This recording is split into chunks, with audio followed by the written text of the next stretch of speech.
Hello friends, welcome to my YouTube channel. અને આજથી હું બ્લોગની શરૂઆત કરું છું કેમ કે ઘણા દિવસોથી મારા મિસ્ટરને બહુ જ ઈચ્છા હતી કે ખુશી તું બ્લોગ બનાવે. મારી પાછળ પડી ગયા હતા કે પ્લીઝ ગમે તે કર પણ તું બ્લોગ ચાલુ કરી દે. તો આજથી મેં બ્લોગ ચાલુ કરી દીધો છે એન્ડ હું મારા કામ પર આવી ગઈ છું. અને પછી બપોર પછી હું મારા મમ્મીના ઘરે જવાની છું. તો ત્યાં જઈને હું તમને બધાને બતાવીશ કે હું ત્યાં શું કરું છું, બધાને મળાવીશ. અને મારી મમ્મીનું ઘર અહીંયા 5 કિલોમીટર્સની અંદર જ છે, બહુ દૂર નથી. તો હું મારું કામ બતાવીને હું ત્યાં જઈશ. મારા સિસ્ટરને બધા આવ્યા છે તો બધાને મળાવીશ ને બધા સાથે મજા કરીએ. બને રહેજો મારી સાથે. તો ફાઇનલી ફ્રેન્ડ્સ, હું નીકળી ગઈ છું મારું કામ પતાવીને મમ્મીના ઘેર જવા. તો ચલો ત્યાં જઈને મળીએ. જો ગાઈસ, આ છે પરી. અને અત્યારે શું ખાય પરી? હે જો કેવું જોવે છે પાણી માર. આ નાની પાણી, આ માર ભાઈ જો. અને આ માર મોટા બેન. મૂળા ખાવાના જ ભાઈ આજે બધાને, બરાબર. મારી મમ્મી છે નહીં એટલે આવે પછી બતાવું. અને અમારા ઘેર મારા ભાઈ હનુમાનજીનો ભક્ત છે.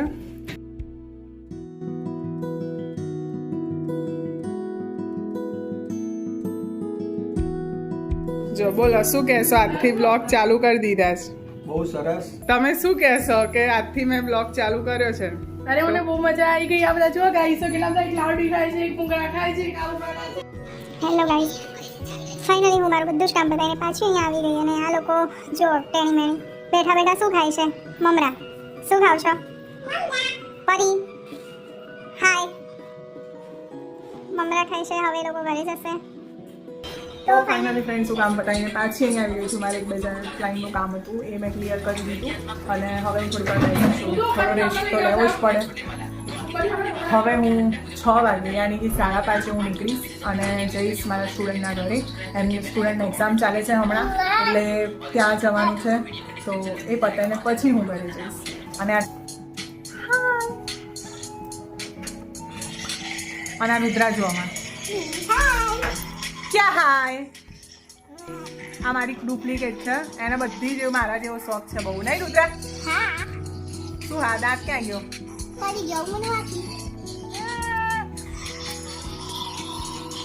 હેલો ફ્રેન્ડ્સ, તો ફાઇનલી હું ઘરે આવી ગઈ છું. વાગવામાં થઈ ગયા છે 12:30. અને મને આવતા બહુ જ લેટ થઈ ગયું કેમ કે તમે બધા જાણો છો કે આપણા અમદાવાદમાં ટ્રાફિક બહુ જ ખરાબ ટ્રાફિક હોય છે. એના લીધે આપણું હેડેક પણ એટલું થઈ જાય. અને આઈ થિંક હું 12:15 જેવું ઘરે આવી ગઈ.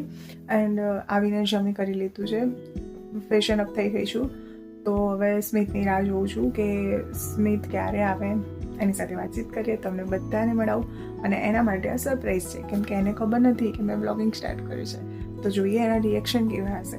અને હા, આજનો આ વિડીયો સારો લાગે ને તો લાઈક, કમેન્ટ, ચેનલમાં નવા હોય તો જલ્દીથી જલ્દી સબસ્ક્રાઈબ કરી દેજો. અને બને એટલું વધુમાં વધુ શેર કરજો. ઓકે, તમારા સપોર્ટ વગર કંઈ જ નહીં થાય. તો અને હું 100% ટ્રાય કરીશ કે હું કોઈક નવા રોજ એવા વિડીયોઝ બનાવું કે તમને બધાને પણ જોવાની મજા આવે. તો જલ્દીથી જલ્દી સ્મિતની રાહ જોઈએ અને મળીએ. ફાઇનલી ફ્રેન્ડ, સ્મિત આવી ગયો છે. આ શું તારા છે? તને શું લાગે છે? વિડિયો? ના બ્લોગ ચાલુ કરી દીધા. શું વાત છે? તો પછી તને કેવું લાગે છે? આજથી તને કેવું લાગે છે? સરસ. તો ફાઇનલી સ્મિત આવી ગયો છે. કેટલા વાગ્યા છે? 2 વાગ્યા રાતના 2 વાગી ગયા છે. ફાઇનલી હવે અમારી ગુડ નાઇટ થશે. તો શું કહેવું છે કે આજે બ્લોગ ચાલુ કરી દીધા છે. સપોર્ટ કરજો ફ્રેન્ડ્સ, ચેનલને સબસ્ક્રાઇબ કરજો, લાઈક કરજો અને શેર કરજો. કરી દેજો. હા, અને નવો બ્લોગ છે એટલે થોડું ઘણું રહેવાનું, તો એને ઇગ્નોર કરજો. મળીએ કાલે કોઈ બીજા નવા બ્લોગ સાથે. ત્યાં સુધી બધાને અમારા જય શ્રી કૃષ્ણ. બાય.